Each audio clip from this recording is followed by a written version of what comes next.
Let her sleep on the couch. Those 5 words destroyed in a second the 67 years I had spent believing I knew what family love was.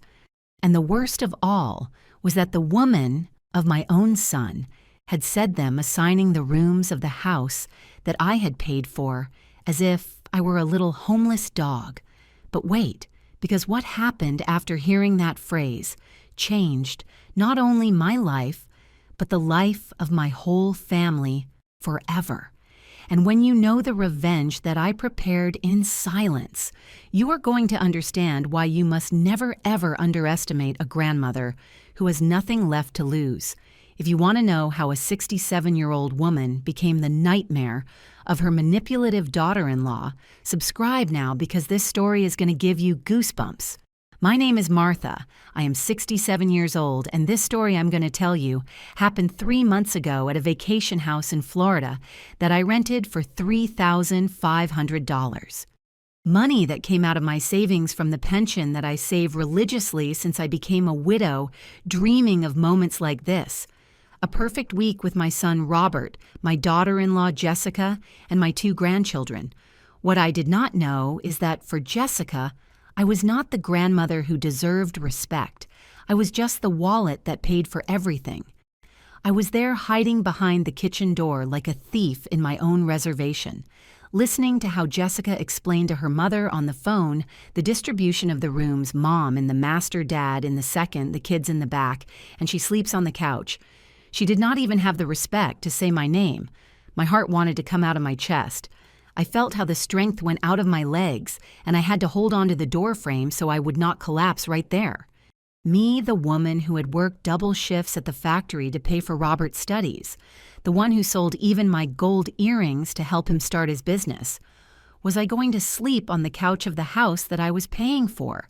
But what came next finished destroying me. Oh, Mom, you will see Martha won't say a word. She is one of those little old ladies who do anything to look good. She paid for the whole house without anyone asking her. Can you believe it? Women of her generation are like that submissive. They settle for anything just so they do not bother anyone. Little old ladies submissive as if my 67 years of life, my sacrifices, my dignity were worth nothing. In that moment, something broke inside me. It was not just my heart. It was that image I had of myself as the understanding mother-in-law, the grandmother who always says yes, who never causes problems. That night, while they toasted on the terrace with the wine that I had bought, celebrating their free vacation, I stayed alone in that kitchen, looking toward the ocean. And for the first time in 3 years since I became a widow, I did not cry from sadness. I cried from pure rage. Robert, my Robert, where was he while his wife humiliated me? On the terrace shouting, "Honey, the Wi-Fi works perfectly for my video conferences." Video conferences on the family vacation that his mother had paid for. But Jessica made a mistake that night, a mistake that would cost her everything she had built by manipulating my son. Because when you think you have someone completely dominated, you relax, you become careless. And careless women leave their cell phones unlocked in places where submissive little old ladies can find them. What I discovered on that phone in the early morning not only confirmed to me that Jessica was worse than I imagined. She was a monster who had been planning to destroy me completely. But what she did not know is that she had just woken up the wrong beast. Because when a woman of my age decides that she is no longer going to be submissive, she no longer does it in silence. And when she decides that it is time for justice to be served, oh my God, the justice that is coming. What I found on that cell phone froze my blood and put in motion the most perfect revenge you can imagine. To understand how I arrived at that kitchen, crying with rage while my daughter-in-law distributed my house, I have to tell you the story of a woman who believed that unconditional love always returns multiplied. A woman who was wrong. My story with Robert began when I was barely 23 years old, and I was left a widow with an 8-month-old baby in my arms. Robert's father died in a construction accident, and I was left alone with a little creature, and without any inheritance other than debts and a broken heart.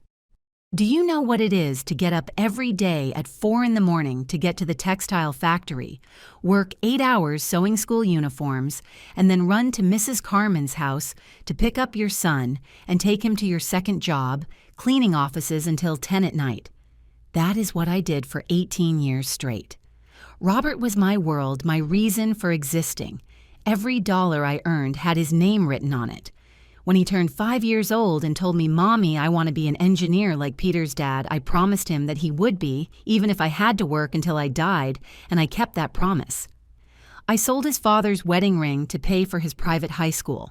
I sold my gold earrings, the only ones I had, for his college books. I worked even on Saturdays and Sundays to pay for his engineering materials. When he graduated with honors from the Technological University, I was in the front row with my dress mended 3 times, but with the chest most inflated with pride in the whole state.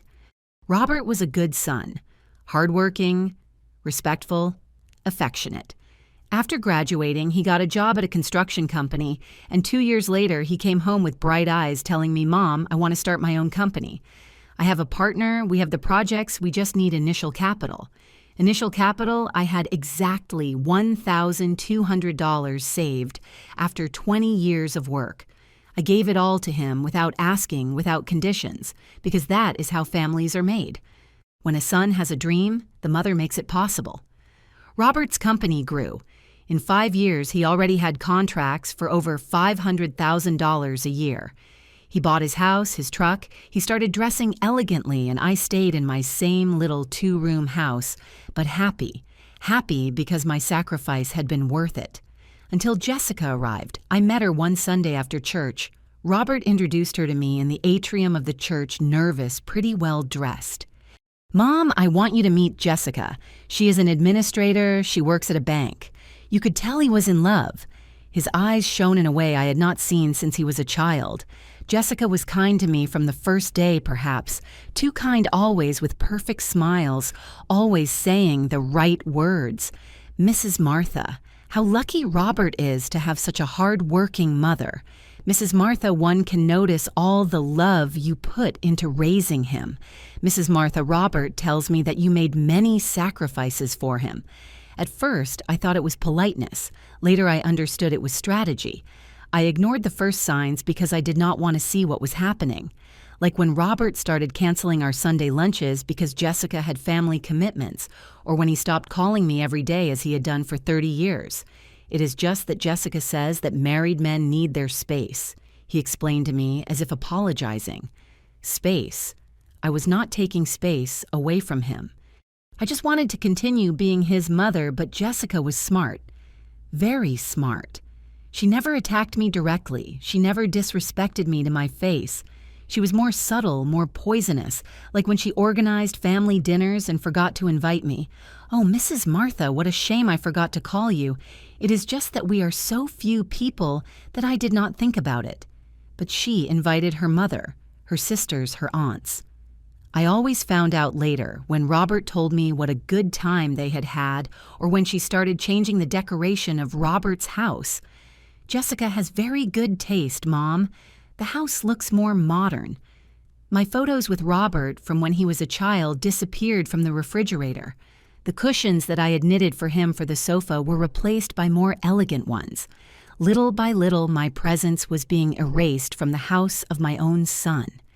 The hardest blow was when the grandchildren were born, Danny and Sophie, my loves, my reasons to keep living after I became a widow. Jessica used them as a weapon. The children need routine, Mrs. Martha. They cannot be visiting so much. The children get confused with so many different rules. It is better if they come only on weekends. Weekends became once a month. Once a month became special days. Special days became whenever possible. And Robert, my Robert, let himself be led. Every time I told him something, he answered, "Mom, Jessica is right. She studied these things. She knows how to handle a modern family." Modern family. Since when did respect for parents go out of style? But what really broke my heart was the day I turned 65. I waited all morning for Robert to arrive with the children. I had made his favorite pot roast. I had bought a small cake at the bakery. I had set the table nicely with the tablecloth I embroidered when he was little. Robert arrived alone at 8 at night, running with a guilty face. "Sorry, Mom, the day got complicated for us. Jessica organized a family meal and—" "A family meal without me?" I asked him, and I saw how his gaze broke. It is just that it was also the birthday of Jessica's cousin, and they decided to combine them, and there, I understood. I was no longer family. I was the uncomfortable obligation that had to be attended to when there was time left over. That night, alone in my kitchen eating cold pot roast and looking at my untouched cake, I made a decision. I was not going to beg for love. I was not going to beg for attention. I was going to keep my dignity and wait for Robert to remember who had been there when the world fell on top of him. 3 years passed since that birthday. 3 years in which I tried to be the perfect mother-in-law, the grandmother who does not bother anyone, the woman who settles for the crumbs of affection they give her.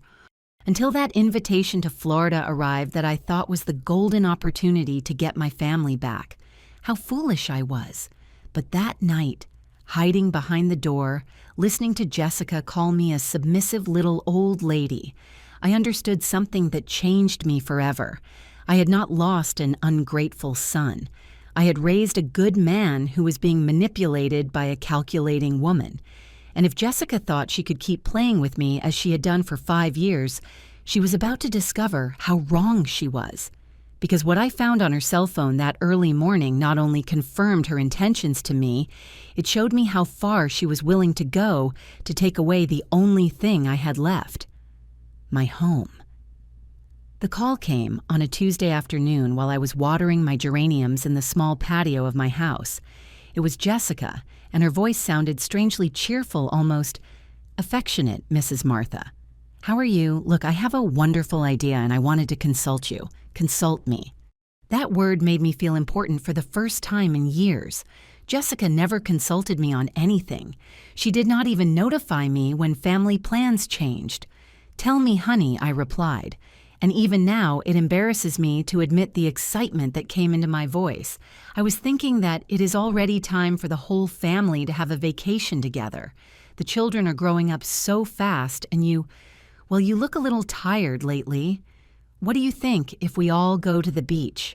Like in the movies. A big house facing the ocean, everyone living together, making up for lost time. My heart started beating faster. Had she said making up for lost time? Had Jessica finally realized how distanced we were?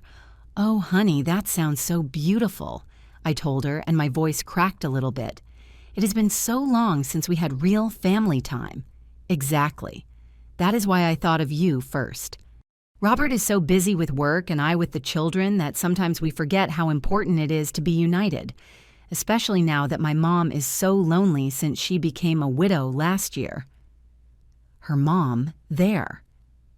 I should have turned on the alarms, but I was so excited with the idea of a full week with Robert and my grandchildren that I did not process well what she had said. "And where were you thinking?" I asked, already imagining myself building sandcastles with Danny and Sophie. "Well, look, I was looking, and Florida has some precious vacation houses with a private pool ocean view, a yard for the children to play. It would be perfect." The problem is that she paused, and I, like a fool, took the bait. "What problem?" "Honey, well, with the children's school expenses and the expansion of Robert's business, we are a little tight this month. But do not worry, we will find a way. Maybe instead of a week, we could go only a long weekend to a simpler hotel." A simpler hotel.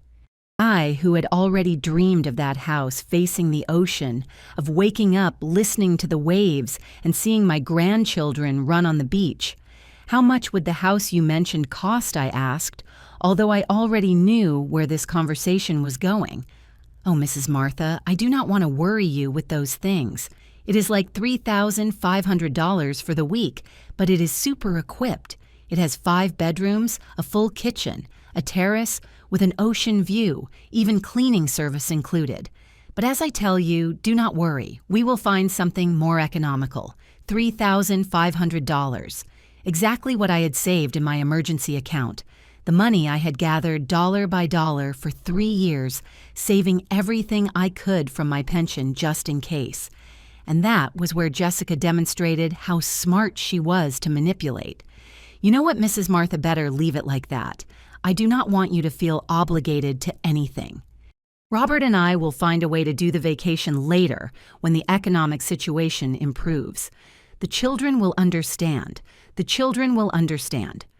My grandchildren, who had asked me last week when we were going to go to the beach together, were they going to understand that Grandma had not made the effort to take them?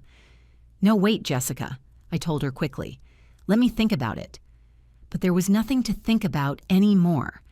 In my mind, I was already seeing Danny learning to swim in that private pool, Sophie picking up seashells on the beach, Robert relaxed for the first time in years, remembering why he loved his mom so much. You know what, honey? I will pay for the house.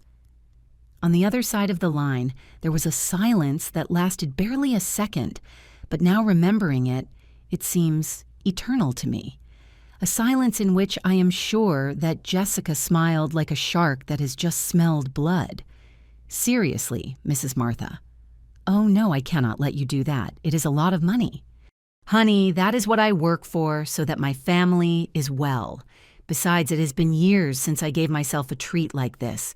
It will be my gift for all of us. But Mrs. Martha, are you sure it is just that I do not want you to feel later?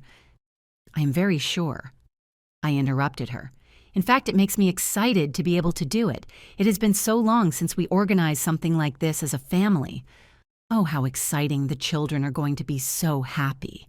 And Robert is going to be so grateful. He always says that you are the best mom in the world.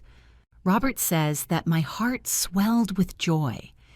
Maybe things were not as bad as I thought. Maybe this was the opportunity we had been waiting for to be the united family we were before. Just let me reserve the house right now before it goes away, said Jessica with urgency. Can you pass me your card details?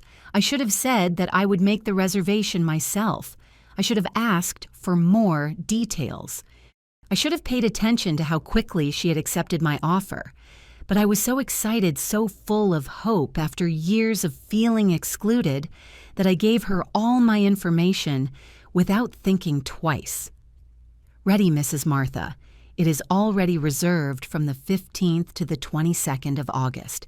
A complete week of family. It is going to be perfect. How exciting, honey. And does Robert know I am going to tell him right now when he arrives from work? He is going to be extremely happy that you have made this possible. That night, I went to bed feeling like the luckiest woman in the world. I had invested my savings in something that was worth more than any amount. Quality time with my family. A whole week where we could talk, laugh, remember why we love each other.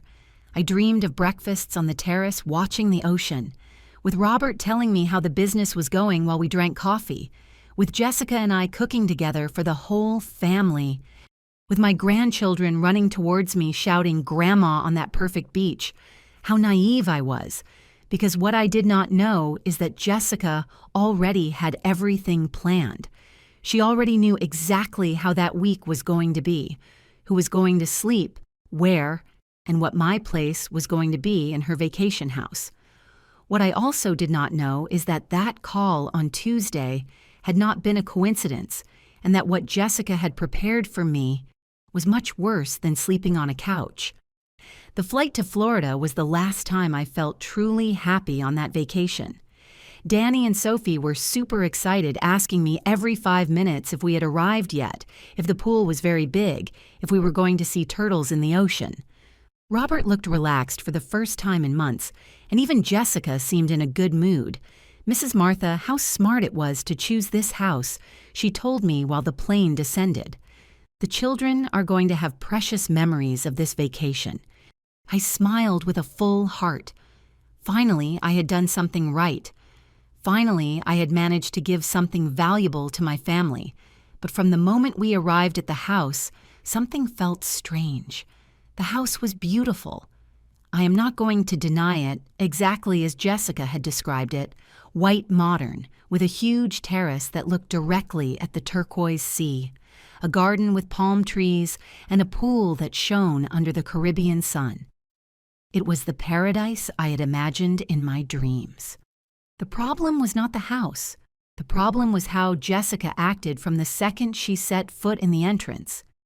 "Kids, come here. I am going to show you your room," she shouted, taking the keys from the driver and walking as if she were the owner of the place. "Robert, my love, bring the heaviest suitcases. Mrs. Martha, you do not worry about anything, just relax." Relax. I wanted to participate. I wanted to see the rooms, choose where I was going to stay, explore the kitchen where I planned to prepare special breakfasts for them all week, but Jessica had already taken total control. "Look what a beauty," she said, opening doors and windows as if it were her lifelong home. "Robert, this is our room, isn't it perfect? It has a walk-in closet and a private bathroom with a jacuzzi." Then she ran towards another room. "Kids, come, see, you have bunk beds and an incredible view of the garden." I followed her like a tourist in my own reservation, carrying my small suitcase, waiting for her to assign me a place in paradise. And Mrs. Martha, she told me finally, almost as if she had forgotten about me. "You can stay in the guest room. It is very comfortable. It has its bathroom and is cool because of the air conditioning. The guest room." In the house I had rented, I was the guest. But the worst was not that. The worst was realizing that the true lady of the house was neither Jessica nor me. It was Linda, Jessica's mom, who arrived that same afternoon in a taxi from the airport, as if it had been planned since forever. "Honey, what a beautiful house you chose," she shouted to Jessica while she hugged her. "The rooms are huge and that terrace perfect for my morning exercises." Her morning exercises, did Mrs. Linda already know where she was going to exercise in my house? "Mom, I am going to show you your room. It is the master with the best view of the ocean," Jessica told her. And I felt as if I had been slapped. The master bedroom for Jessica's mother. And where was I going to stay, Jessica? I told her softly, trying not to sound upset in front of the children. "I thought that we were going to organize ourselves among everyone. I did not know your mom was coming." "Oh, Mrs. Martha, I forgot to mention it to you. My mom is going through a very difficult moment since she became a widow, and I thought this vacation was going to do her a lot of good. You understand, right? Women of our age need family support. Women of our age. Linda was 62 years old. I was 67. But apparently she deserved the master bedroom and I the guest room." "Of course, honey," I replied, because what else could I say? The children were there, running from one side to the other, excited, and I did not want to be the bitter one who ruined the first day. But Robert, my Robert, said nothing, not a word of protest, not a "Mom, are you comfortable with this distribution?" Nothing. During that first afternoon, while I unpacked in my guest room, I listened to the voices of Jessica and her mother organizing the whole week as if I did not exist. "Tomorrow we can go to the theme parks, but early to avoid the heat. Wednesday is perfect for the boat tour. The children are going to adore it. On Friday we can make the special dinner on the terrace." I brought my secret ceviche recipe, her secret recipe. In the kitchen that I was paying for, I went down to the living room waiting to join the family planning. But when I arrived, Jessica and her mother had already finished organizing everything. "Mrs. Martha, have you settled in? Look, we already have the whole week planned. It is going to be super cool." They showed me a list written by hand with all the activities schedules, even the menus for each day. Everything decided without consulting me, as if I were a last-minute guest on my own paid vacation. "And how can I help?" I asked, trying to sound useful. "Oh, do not worry about anything," Jessica told me with that smile that I was already starting to hate. "You just relax and enjoy." Linda and I already organized ourselves, Linda and I, as if they were the hostesses and I the guest who had to be grateful for being included. That night, during the dinner that they had prepared with the ingredients that I had paid for, I had to sit at the edge of the table, while Jessica and her mother occupied the heads of the table like the true matriarchs of the family. Robert was absorbed in his cell phone answering work emails. The children ate excitedly, telling everything they wanted to do the next day, and I felt like an invisible ghost at my own table. Mrs. Martha, tomorrow you can stay resting at the house if you like, Linda told me with false consideration. The theme park tour is very heavy for, well, you understand. For what? For little old ladies like me. No thank you, I am going to go, I replied with more firmness than I had used in years. I have always wanted to know the parks. Jessica and her mother exchanged a look that I did not like at all. Of course, Mrs. Martha, whatever you like, said Jessica. I just warn you that it is a lot of walking under the sun. As if I were so fragile that I could not walk. As if I had not worked standing up 8 hours a day for 30 years of my life. That night, lying in my guest room while I listened to the laughter of Jessica and her mother on the terrace, enjoying the wine that I had paid for, I understood that I had made the biggest mistake of my life. I had not organized a family vacation. I had paid $3,500 to be humiliated in high definition in front of the Caribbean Sea. But what came the next day made me understand that that humiliation was barely beginning. And when Jessica thought that I was asleep and I listened to her telephone conversation with her sister, I knew that everything had been a trap from the beginning. The second day in Florida was when I understood that I had not come on vacation. I had come to be a witness to my own destruction as the matriarch of my family. Everything started at the theme park. Despite Jessica's warnings about how heavy the tour would be for me, I was the first to get on the bus and the last to get tired walking between the attractions. While Linda complained about the heat every 5 minutes and Jessica looked for shade to take perfect selfies, I listened to the guide explain the history with the curiosity of a child. "Grandma, did you know that these people were super smart?" Danny asked me, taking my sweaty hand while we walked towards the main castle. "Of course, my love, and they were also very brave." I replied to him, carrying him when he got tired, even though Jessica shouted from behind. "Mrs. Martha, do not carry him. You are going to hurt your back." Hurt my back, I who had carried Robert until he was 5 years old while working double shifts. But the true humiliation began that night when we returned to the house exhausted and happy. The children had fallen asleep on the way. Robert carried them to their room and I headed towards mine to take a shower and remove the dust of the day. When I opened the door to my room, I froze. All my things were packed in my suitcase, placed on the bed as if I were an unwanted guest who had to leave. "Jessica!" I shouted from my room with my heart beating so hard that I thought I was going to have a heart attack. She appeared at the door with that false smile that I already knew so well, but this time with a shine in her eyes that gave me chills. "Oh, Mrs. Martha, what a shame I forgot to tell you. It is just that my cousin Ashley arrived by surprise with her husband, and they need a room urgently. They are on their honeymoon. Can you imagine? I could not tell them no." Her cousin. In my vacation house, and I had to leave my room for strangers. But Jessica. I told her, trying to keep calm, and where am I going to sleep? "Oh, do not worry. The sofa in the living room is super comfortable. It even has memory foam cushions. It is going to be better than in any 5-star hotel. The sofa. At my 67 years after paying $3,500, after working all my life to give everything to my family, they were sending me to sleep on the sofa as if I were a beggar. And can I stay in another room?" I asked, feeling how my voice was breaking. "Which other room?" "Mrs. Martha. My mom is in the master. We are in the second, the children in the third. There are no more rooms." Yes, there were more rooms. There was a small study in the back that had a sofa bed, but clearly that was reserved to store the things of Jessica and her mother as if it were their personal closet. Jessica. "I paid for this house." I told her for the first time with firmness, and I saw how her face changed for a second. "Yes, Mrs. Martha, and we all thank you very much. For that very reason, we do not want you to worry about anything. We take care of everyone being comfortable. You just relax." Relax On the living room sofa, Robert appeared at that moment, sweaty and tired from carrying sleeping children. "What is happening here?" he asked, seeing our tense faces. "Nothing, my love," Jessica told him immediately. "I was just explaining to your mom that Ashley and Rick arrived by surprise and that we need to rearrange the rooms." "Oh, perfect," said Robert, without even asking for the details. "Have you eaten dinner?"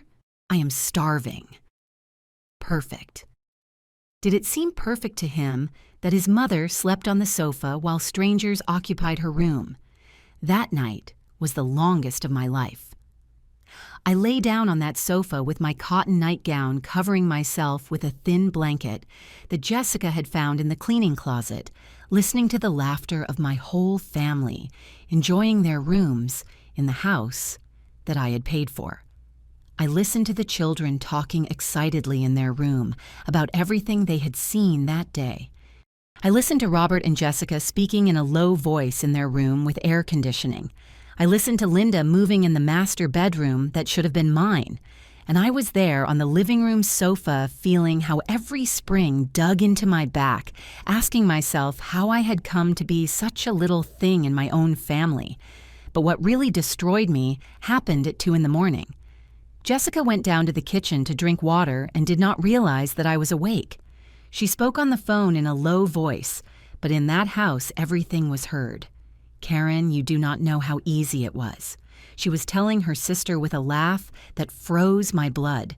"The old lady paid for everything without asking questions. $3,500, can you believe it? And now she does not even dare to complain that I sent her to the sofa." Old lady. The old lady who paid for everything. No, she is not going to say anything. She is one of those mothers-in-law who do everything to look good. Robert is already completely on my side. He no longer defends her like before. The truth is that it even gives me pity how desperate she is for attention. Desperate for attention. For wanting to be treated with respect on the vacation that I myself was paying for. I swear to you, it is pathetic. Karen? Today at the park, she started carrying Danny as if she were a young grandmother just to get attention. Robert was even ashamed. Robert was ashamed of me that I carried my own grandson. But what came next was the dagger that pierced my heart. The best of all is that now that I already confirmed that she is that submissive, we can proceed with the plan I told you about. Robert is almost convinced that she needs, more specialized care. He says that lately he notices her being more forgetful, more fragile. Plan. What plan and what specialized care were they talking about? Yes, sister. In 6 months maximum, we have her in some place where she is well cared for and we can live peacefully without her always being stuck in our business. In that moment, I understood everything. It was not just about humiliating me on a vacation. It was about taking me out of Robert's life forever. I stayed there lying on that sofa, crying in silence, while Jessica went back up to her room in my house, planning how to commit me to a nursing home to keep my son completely. For the first time in my life, I felt that I wanted to die. I felt that I no longer had anything to fight for, that I had raised a son who saw me as a nuisance, that I had given my entire life for a family that considered me a problem to solve. But then something happened inside me, something I had not felt since I was 23 years old, and I was left a widow with a baby in my arms. Rage, pure rage that burned me inside like volcanic lava. No, I was not going to let them send me to a nursing home as if I were trash. I was not going to allow Jessica to destroy everything I had built with so much sacrifice. And definitely, I was not going to continue being the submissive little old lady who settles for crumbs. Because what Jessica did not know is that night while she slept peacefully believing she had me dominated, I found her cell phone forgotten in the kitchen, and what I discovered there gave me the weapons to destroy her perfect world. At 4 a.m, when I could no longer pretend I was asleep on that sofa that had become my torture bed, I decided to get up to drink water. My back hurt as if I had been beaten, and my eyes were swollen from crying so much in silence. The house was in complete silence. Only the distant snoring of Linda was heard from the master bedroom, which should have been mine, and the waves of the ocean that now sounded like a mockery of my suffering. I walked barefoot towards the kitchen, trying not to make noise in my own vacation house, when I saw it. Jessica's cell phone thrown on the kitchen counter, glowing with the screen on. She had forgotten it after her night call with her sister Karen. Normally, I would have never touched another person's phone. I was raised with values with respect for others' privacy. But after hearing how she had called me old and pathetic after finding out that they had a plan to commit me, I no longer had dignity to protect. I took the phone with trembling hands. The screen was unlocked. Jessica had been so careless in her triumph that she had not even put a password. The first messages I saw were with her sister Karen, and what I read confirmed to me that I was not crazy. I was not imagining things. Everything had been calculated from the beginning. Karen, did you already convince her to pay Jessica a piece of cake? I told her it was to unite the family, and she took the bait, $3,500 straight from her savings. Karen, ha ha ha ha ha, you are evil. And Robert does not suspect anything, Jessica, not at all. He is so into the business problems that he does not even realize what happens in his house. Business problems. What problems? Robert had always told me that everything was going wonderfully. I kept reading, and every message was a deeper stab. Jessica. The best thing is that I already have the psychologist on my side. I told him that the mother-in-law is very forgetful, that sometimes she does not recognize the grandchildren, that the other day she forgot to turn off the gas valve. Karen, is that true? Jessica, please. The old lady is more lucid than you and I together, but the doctor does not know it. I already have the psychological report that says she needs constant supervision. A psychological report. She had fabricated a fake psychological report to justify committing me. My hands shook so much that I almost dropped the phone. But there was more. Much more. I entered the messages with someone named Dr. Reynolds, and what I found took the air out of my lungs. Dr. Reynolds, Mrs. Jessica, I already have the papers ready for the internment. With the psychological report you sent me, there will be no problem arguing mental incapacity. Jessica, perfect. And the subject of the property, Dr. Reynolds. Your husband, as the only heir son, can handle all his mother's assets. The house, the bank accounts, everything passes to his administration immediately. My house. They wanted my house. The little 2-room house for which I had worked 30 years, that I had paid dollar by dollar with the sweat of my brow, for which I had sacrificed even food so as not to miss a single monthly payment. With eyes full of tears of rage, I kept investigating on that phone that had become the Pandora's box of my family. I found a conversation with a certain Mr. Miller that froze my blood. Leaks, Miller, Patricia. The numbers do not lie. Robert's company has debts totaling $200,000. If they do not pay within the next 3 months, they are facing seizure of assets. Then Patricia asked, "What if we sell my mother-in-law's house?" The lawyer Martinez replied, "With the $180,000, it is worth it, covers almost the entire debt.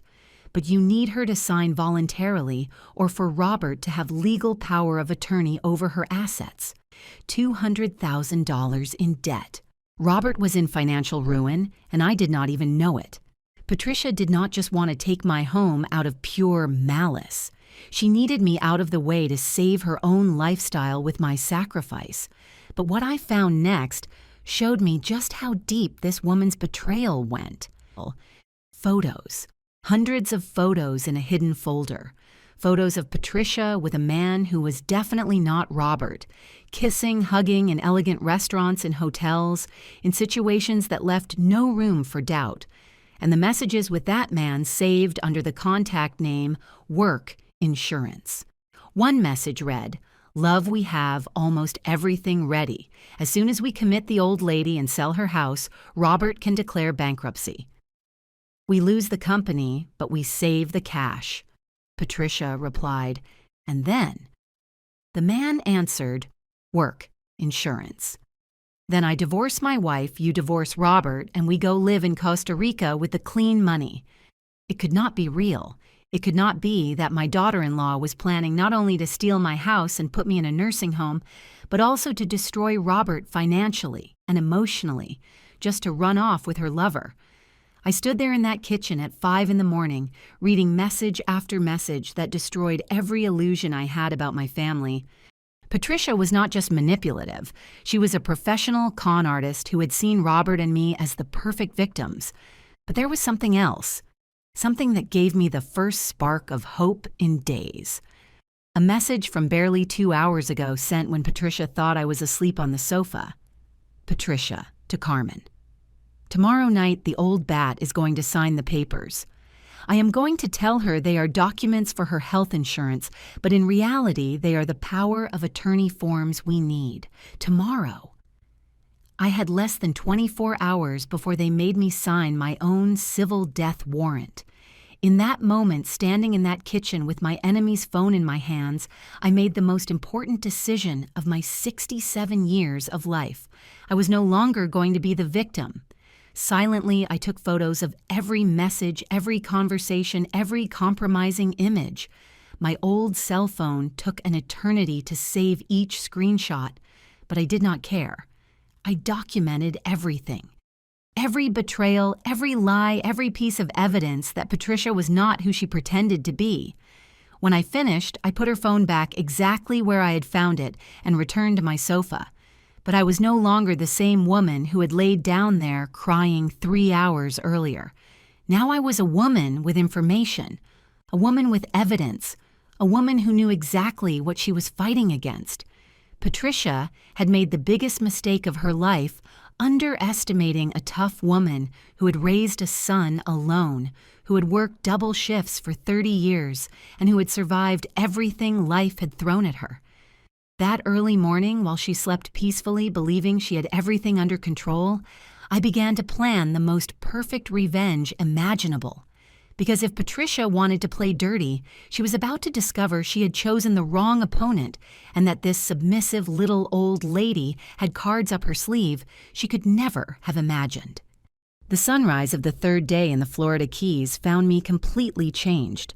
I was no longer the broken woman who had laid down on that sofa.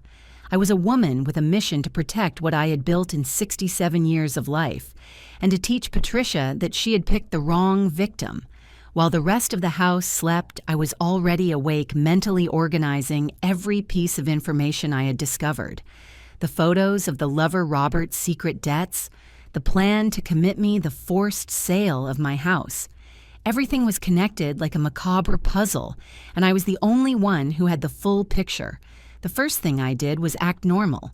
When Patricia came down for breakfast with her usual fake smile, I already had the coffee ready and was making a big breakfast for the whole family.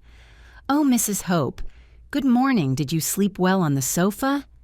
She asked me with that sweet voice that I now knew was pure poison. "Very well, darling." I lied to her with the best smile I could fake. "Even better than in my own bed at home.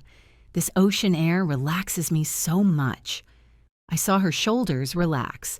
She thought she had won, that she had tamed me completely, that I was so submissive I even thanked her for making me sleep on the couch.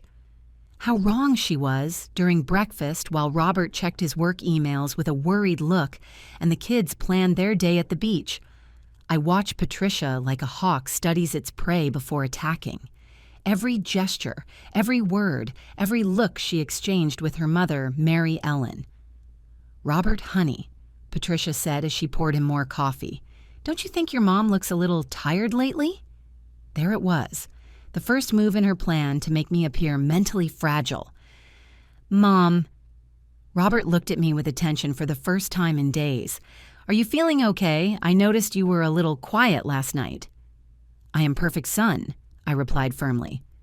"It is just that at my age I do not have the energy you young people have, but mentally I am clearer than ever." Patricia frowned for a fraction of a second. She did not like my answer. She expected me to confirm her narrative of weakness. It is just that I have noticed her being a little, how do I say this without offending a little absent-minded? Patricia insisted. Yesterday at the theme park, she forgot where she had put her purse like 3 times. That was a lie. I had never forgotten anything, but Robert nodded as if remembering something. Now that you mention it, back at the house, too. The other day I came home and you had left the stove on Mom. The stove on... I had never done that in my life, but I saw how Patricia smiled subtly. She had been planting these ideas in Robert's head for months, maybe years. In that moment, I understood the diabolical genius of her plan. It had not just been about humiliating me on this vacation. It had been a long, slow process of making my own son doubt my mental capacity. And I had been so focused on trying to be the perfect mother-in-law that I had not realized it. Robert, I said, looking him directly in the eyes. I have never in my life left the stove on not even one day. In fact, I always check twice before leaving the house. Of course, Mrs. Hope, Patricia intervened quickly. Surely it was just a minor oversight. It happens to all of us. But I was not going to let her control the narrative anymore. Patricia, since we are talking about oversights, I said with an angelic smile, did you not forget your cell phone in the kitchen last night? I saw it there when I got up for water.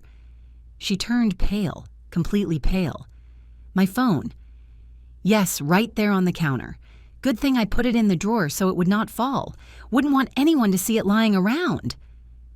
The way she looked at me in that moment confirmed that she knew that I knew. But she could not say anything in front of Robert and the kids. I spent the rest of the day being the perfect grandma. I played with Danny and Sophie in the pool. I told them stories about when their dad was little. I carried them when they got tired of swimming. But mentally, I was working on my plan. Every time Patricia tried to make a comment about my supposed mental fragility, I demonstrated the opposite. I remembered details she had forgotten. I solved problems no one else could solve.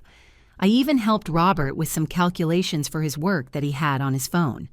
Your mom was always very smart with numbers, he told Patricia, and I saw how Patricia got annoyed because it did not fit her narrative of the senile mother-in-law.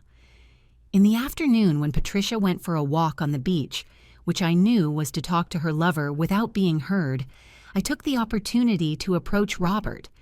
Son, I said while we were alone on the terrace. How is the business going? You look very worried. His face changed immediately. That was his weak point. It is complicated, Mom, but I don't want you to worry. We are going to get through it. Very complicated.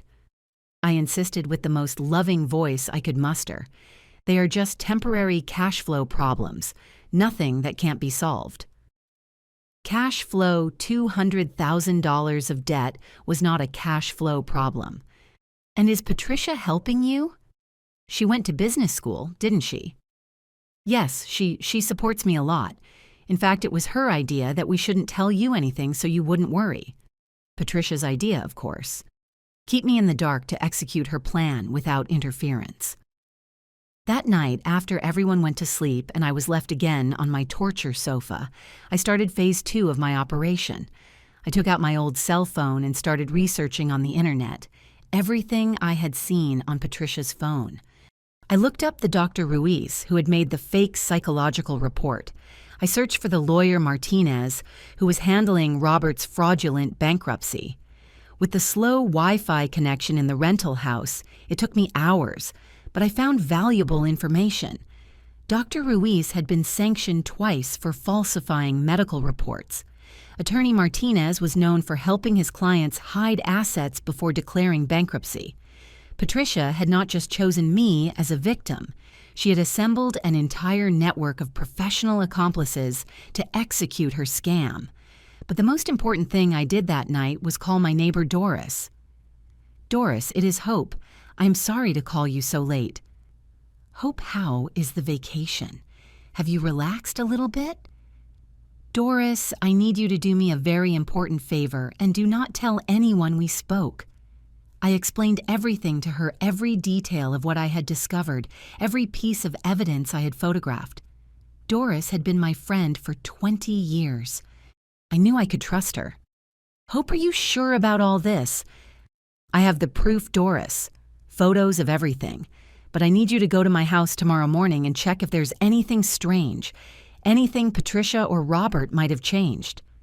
"Of course. And Hope, be very careful. If that woman is capable of everything you are telling me, we don't know what else she is capable of."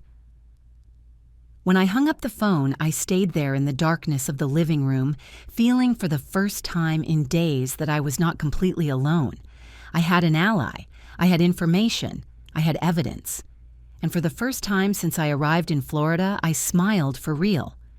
Patricia had made many mistakes, but the biggest of all had been believing that just because I was 67, I was automatically harmless. She had underestimated the power of a woman who had raised a son during the hardest years, who had worked herself to exhaustion to move her family forward, who had survived poverty, widowhood, and all the small betrayals life puts in your path. The next day, she would discover that my plan was just beginning, and that the call from Doris would bring me information that would change the game completely in my favor. Doris's call came at 8 in the morning on the 4th day, while I pretended to read a magazine on the terrace, and Patricia prepared breakfast, singing as if she were the happiest woman in the world. She had no idea her perfect world was about to collapse. "Hope I found something terrible at your house," Doris whispered to me over the phone, and my heart raced. "What did you find?" "Someone was going through your documents. The drawer where you keep the house papers was messed up, and Hope, something is missing. The original property deed is not there." My blood ran cold. Patricia had sent someone to steal my house papers while I was on vacation. Her plan was more elaborate than I had imagined. "But calm down," Doris continued. "I found it. They dropped it behind the filing cabinet when they were taking it out. The clumsy fools didn't realize it. Thank God. Without those papers, I had no way to prove the house was mine if Patricia managed to make me sign some power of attorney. Doris, I need you to do something else. Go to the Public Records Office and get a certified copy of my title. We need official record that I am the sole owner. I am on my way. And Hope, I also spoke with my friend Joe, the attorney. I told him everything, and he says that what they are doing is aggravated fraud. That with the evidence you have, Patricia could go to jail for up to 10 years. 10 years. The information gave me a sense of power I had not felt since I arrived at this cursed vacation house. After hanging up, I sat there watching Patricia serve scrambled eggs with the falsest smile in the world, knowing that in a few hours she was going to ask me to sign the papers that would take everything from me. But I already had my own plan in motion. During breakfast, while Robert played with the kids in the pool and Mary Ellen read a magazine in the garden, Patricia approached me with a face of feigned concern. "Mrs. Hope, I need to talk to you about something important." Here it came, the moment I had been waiting for. "Of course, honey, tell me." "It is about your medical insurance. Robert asked me to help you update some documents because the legislation has changed, and if we don't sign them before returning home, you could lose all your benefits." Liar. What a professional liar. "What kind of documents?" I asked, feigning total innocence. "They are just some powers of attorney, so Robert can handle paperwork for you when necessary. You know how complicated government offices are. It is better to have everything prepared just in case." "Just in case. They commit me to a nursing home," she meant. "And where are those papers?" "I brought them from home. I have them in my suitcase. You just need to sign them with 2 witnesses, and I already asked my mom to help us." "Her mom is a witness? How convenient." "You know what, Patricia? That sounds perfect. But first I want to consult with my own lawyer, just as a precaution." Her face changed completely. "Your lawyer? What for Mrs. Hope? They are standard medical insurance documents." It is just that I am old, honey, and at my age it is better to be cautious with everything one signs, don't you think? But Mrs. Hope, we need to sign them today. Tomorrow there is no time because it is Saturday and the offices are closed. Of course, urgency is always part of the scam. Pressure, so the victim doesn't have time to think. Do not worry, I said with my best naive grandma smile. My lawyer also works Saturdays. I will call him right now. And I did call him. But it wasn't my lawyer. It was Doris's friend Joe who was already waiting for my call. Attorney Joe, this is Hope. My friend Doris gave me your number. Mrs. Hope Doris already told me everything. Are they trying to make you sign something? Yes, exactly, right now. They say they are documents for medical insurance, but we already know the truth. Perfect, this is what you are going to do. Attorney Joe explained every step of my new strategy. I was not only going to prevent them from scamming me, I was going to flip the table completely.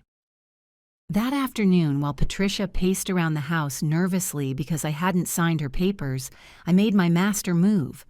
I called Robert when he was alone on the terrace. Son, sit down. I need to tell you something very important about the business. He tensed up immediately. What is it, Mom? I know you have debts of $200,000. I know the company is bankrupt, and I know Patricia has been hiding very important information from you. He was left open-mouthed, literally with his mouth hanging open. How do you know that? Because your wife is not as careful as she thinks, and because a mother always knows when her son is in trouble. Mom, I didn't want to worry you. Patricia said it was better. Robert, I interrupted him. Did you know that Patricia wants me to sign legal powers of attorney so you can sell my house without consulting me? What? No, Mom. The papers she told me to have you sign were for medical insurance. I saw it in his eyes. Robert was not completely in on the scam. Patricia had been manipulating him too. Son, tomorrow we are going to have a family meeting. You, Patricia, her mother, and me. And you are going to hear some things about your wife that will change your life forever. Mom, you are scaring me. What are you talking about? About the fact that your wife is not who you think she is, and that tomorrow night you will know the whole truth. That night, lying for the last time on the sofa in the living room of my vacation house, I smiled, staring at the ceiling. Patricia had spent the whole day trying to convince me to sign her papers. She had tried to pressure me, manipulate me. She had even faked crying, telling me she only wanted to help me. But it was already too late for her. Because while she believed I was a scared little old lady who didn't know how to defend herself, I had been moving pieces on a chessboard she didn't even know existed. Tomorrow, on that same terrace, where I had felt so humiliated, Patricia was going to discover she had made the biggest mistake of her life. And when Robert saw the photos of his wife with another man, when he heard the recordings of her conversations, when he learned how she had planned to destroy his own mother, then he would know who the woman he had married really was. The last day in the Keys dawned perfect. Blue sky, crystal clear ocean, a soft breeze moving the curtains of the terrace. It seemed like even the weather knew something important was going to happen that day. Patricia got up early, more nervous than ever. She had tried all night to convince me to sign her papers, even reaching the point of crying, telling me Robert was going to be mad at her if we returned home without the signed insurance documents. What a great actress, she even knew how to produce fake tears. Mrs. Hope, please. She begged me during breakfast while Robert packed the suitcases. It is just 2 signatures. The lawyer says if we don't submit them today, they will cancel your medical policy. I already told you, honey. First, I want my lawyer to review everything. This afternoon after lunch, we will have the meeting you proposed. I saw how she exchanged desperate glances with her mother, Mary Ellen. Her perfect plan was crumbling, and she didn't know why. At 4 in the afternoon, when the sun started to set and painted the sky in golden colors, I called the whole family to the terrace. Family, I said with a firm voice, I need to speak with all of you about something very important before we return home tomorrow. Robert sat next to me, Patricia and her mother opposite. The kids were watching cartoons in the bedroom. It was the perfect moment. Patricia, you said I needed to sign some documents for medical insurance, right?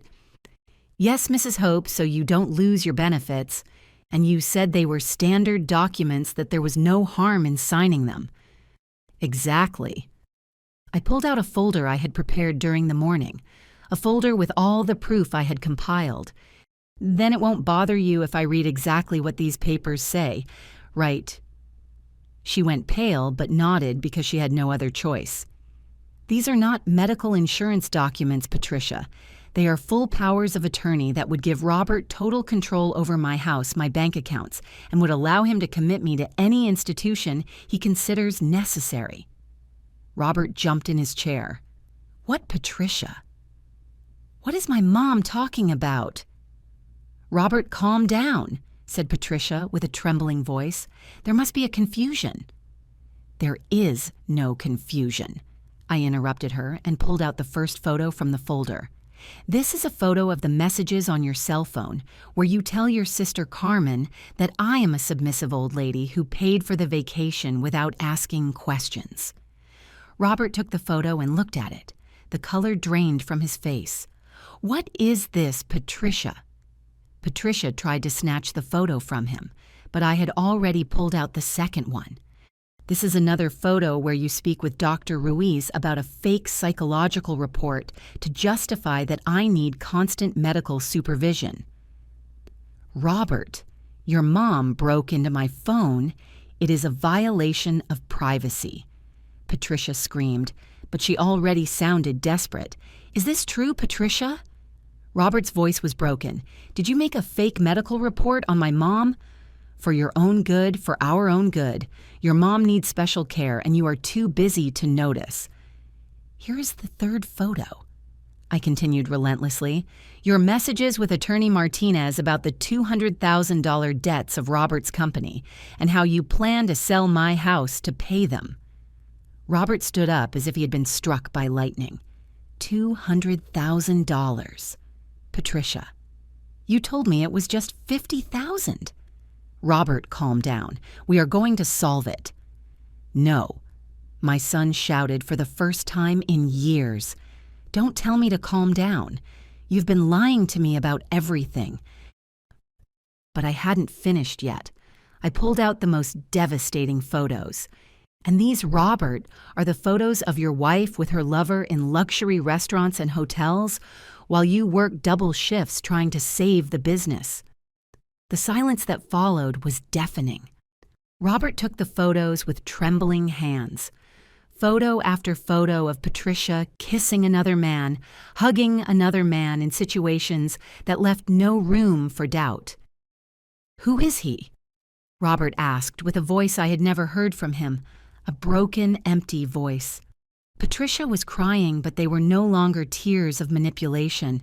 They were tears of terror because she knew everything was over. Robert, I can explain. Who is he? My son screamed with all the fury accumulated from years of being deceived. He is someone who understands me, who supports me. Your husband supported you. Your husband worked like a mule to give you the life you wanted. Then I pulled out the last bomb, the one that would make everything explode. Robert, here are the messages where Patricia plans to divorce you once they sell my house to go live in Costa Rica with this man and the money they took from our family. Robert read the messages in silence. I saw tears falling onto the paper. You were going to leave me, he asked Patricia with the voice of a hurt child. After everything I did for you, you were going to leave me with nothing. Robert, please, we can fix this. Mary Ellen, who had been quiet the entire meeting, finally spoke. Patricia, is all this true? Mom, you knew about the plan. You helped me. And that was where Mary Ellen showed that she at least had some decency that her daughter lacked. I knew you wanted Robert to manage his mom's finances. I didn't know there was a lover, that there were fake medical reports, that you had made me an accomplice to a scam. Patricia's family crumbled in 5 minutes. Robert was crying with rage and pain. Mary Ellen was yelling at her daughter for having deceived her. Patricia was crying, asking for forgiveness that was no longer useful, and I sat there watching justice be served after years of humiliation. "Robert," I said with a soft voice, "your wife didn't just want to steal my house. She wanted to destroy you too. She wanted to leave you without a family, without money, and without a home." My son looked at me with eyes full of tears, and for the first time in years, he became my little boy again. "Mom, forgive me. Forgive me for not believing you. Forgive me for letting her treat you like that." There is nothing to forgive, son. A mother always protects her children, even if they don't realize it. Patricia tried one last time to save her skin. "Robert, please, we can go to couples therapy. We can fix this." But Robert was no longer the manipulatable man he had been for 5 years. "No, Patricia, it is over. Tomorrow I start the divorce proceedings." And when Patricia realized she had lost everything, the husband, the family, the perfect plan, and that she now faced years in jail for fraud, her last card was to threaten me with something that froze my blood and changed the course of this entire story. The final threat from Patricia came when she had nothing left to lose, when she realized Robert was not going to forgive her, that her mother had repudiated her, and that all her evidence was in my hands. She bared her claws for the last time. "Fine," she screamed with a voice I had never heard filled with pure poison. "If you are going to destroy me, I have information that can destroy you too." Robert and I looked at her, not understanding what she was talking about. "Robert, your precious company didn't go broke because of bad luck. It went broke because your partner and you were diverting government money for 2 years. I have all the fake invoices you made. The world stopped." Robert turned white as a sheet. "What are you talking about, Patricia?"